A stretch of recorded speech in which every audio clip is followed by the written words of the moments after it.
Dobrodošli v klubu IPAL. Me veseli, da se nas je toliko zbralo. Danes z veseljem najavljam prvega predavatelja te sezone kluba, to je dr. Matjaž Regovec. Predaval nam bo o metodi IPAL.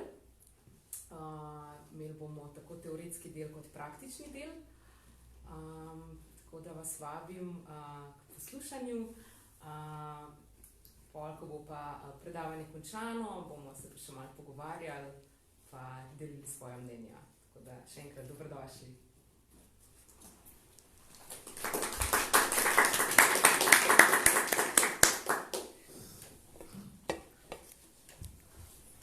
Ja, lep dober večer še jaz od mene.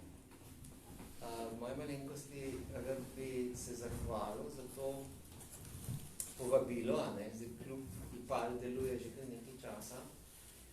Koliko časa? 10 let še? Več. Več kot 10 let. 15 let. 15 let.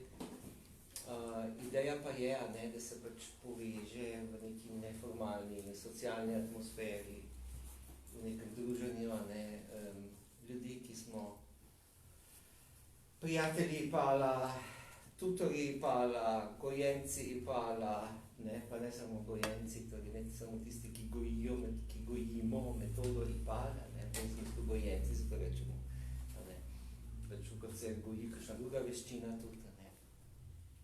In seveda ta metoda IPAL je res nekaj, kar nismo imeli od vsega začetka, kot nek otrok IPAL-a, skupnosti IPAL, instituta IPAL, in se je rojevala postopno.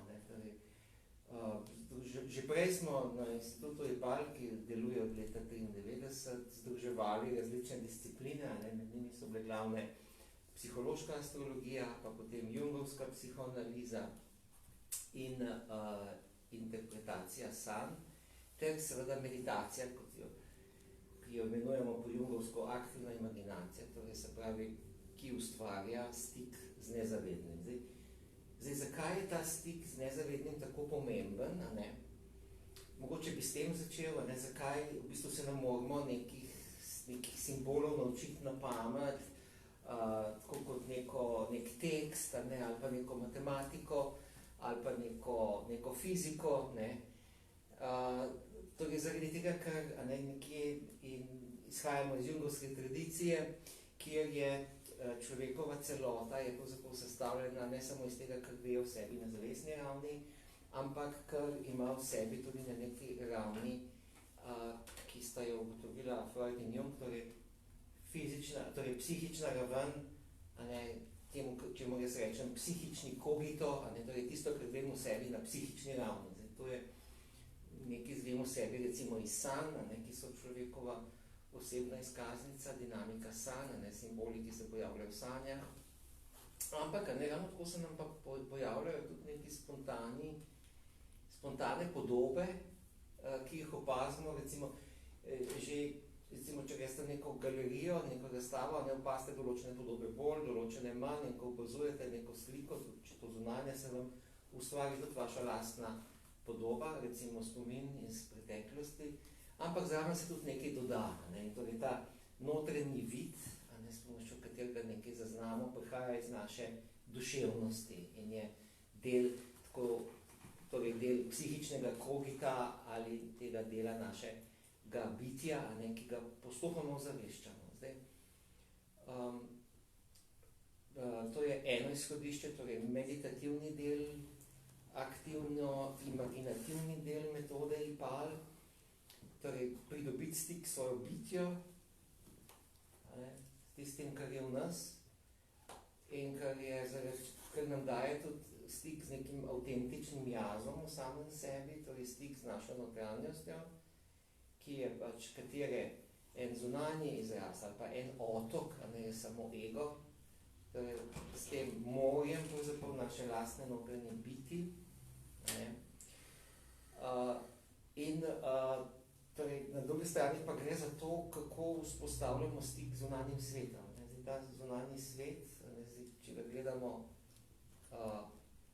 z nekimi površinskimi očmi, ali pa ga vidimo s pomočjo podob, nekih imamo v sebi. Torej, ta povezava med notranjim in zunanjim je tista, ki je potem naslednji korak v metodi IPAL, se pravi, če analiziram svojo sanjo ali pa svojo podobo iz aktivne imaginacije, potem šele ko jo povežem z nekimi konkretnimi stvarmi, razmerami, okoliščinami, odnosi v konkretnem življenju, ne, začnejo te pridobivati neko sporočilnost. Seveda se to, kar govorim, zveni zelo abstraktno, ampak ko bomo delali praktičen primer, ta žal ne bo v živo, zaradi pač diskretnosti materijala, ampak ko bomo delali ta praktični primer, se bo videlo, kako se takšna podoba iz naše notranjosti lahko poveže z življenjem.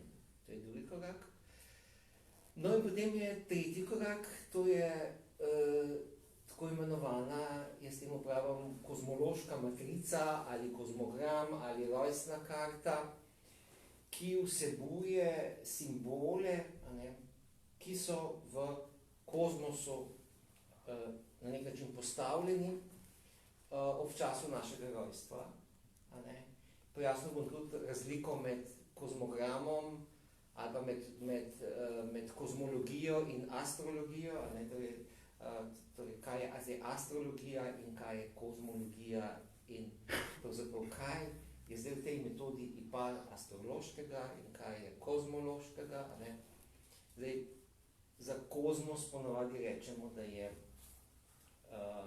veda o vesolju, a ne o fizičnem vesolju, ampak obstaja še en kozmos, ki je tudi v človeku, ker človek ima svoj ego, ima svoj kogito, in ta kozmos se ves čas ustvarja.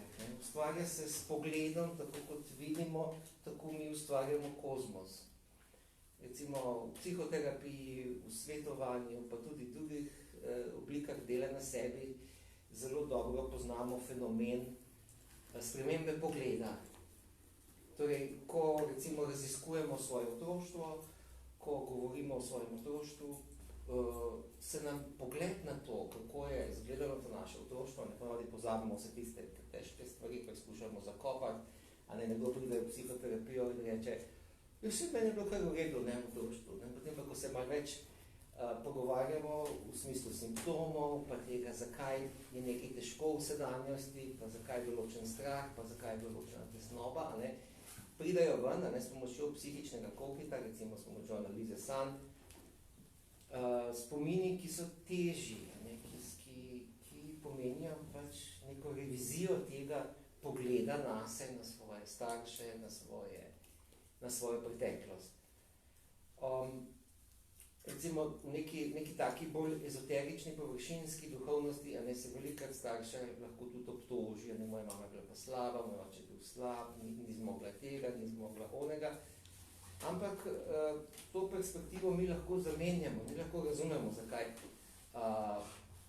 je bila mati stroga, zakaj je bila preveč stroga za naše pojme, zakaj je bil morda oče preveč oddaljen, zakaj ni zmogel čustvene topline.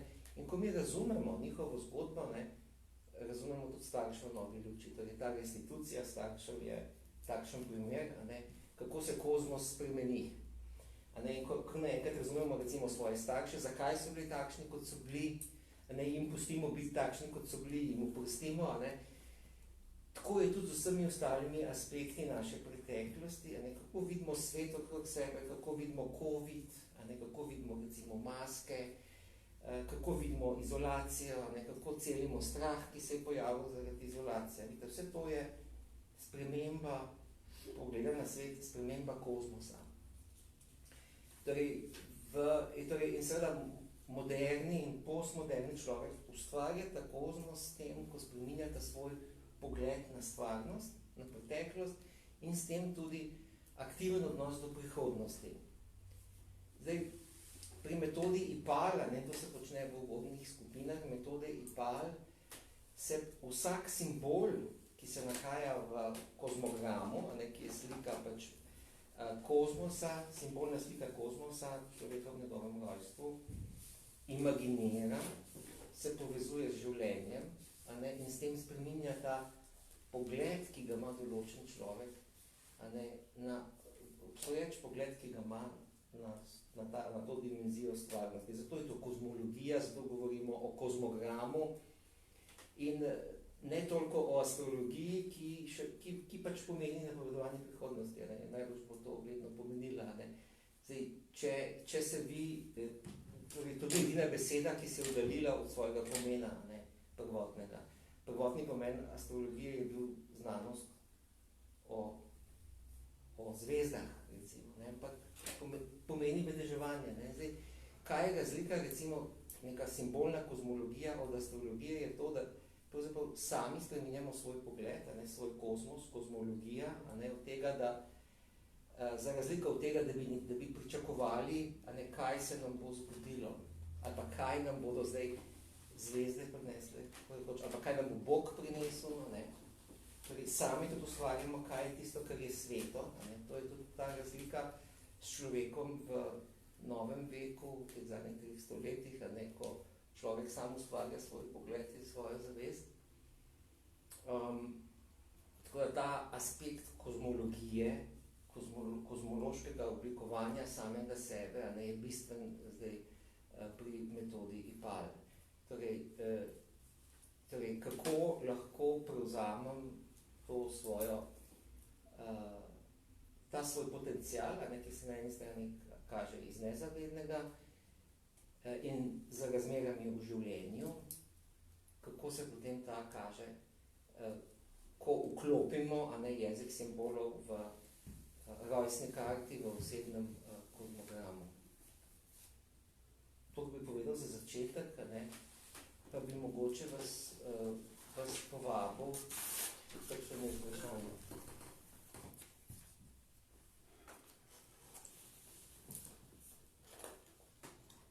No, mogoče še to, a ne, metoda IPAL ni psihoterapija, a ne, in tudi se ne uporablja v svetovanju, ker se dela na en takšen zelo specifičen način, a ne, to se pravi z nekim postopkom, a ne, ki je na nek način naprej določen, a ne, s temi 4 bloki, a ne, zaznavanja, dojemanja, preobrazbe pogleda, a ne, pridobivanje znanja o sebi, in to seveda vpliva na kakovost življenja. Torej, cilj metode IPAL je dvigniti kakovost življenja, torej z zavedanjem, a ne, se ustvarja kozmos, in ustvarjanjem kozmosa več kot v človeku individuuma, individualnega pogleda, ki je plod dela na sebi, večja je seveda tudi kakovost in učinkovitost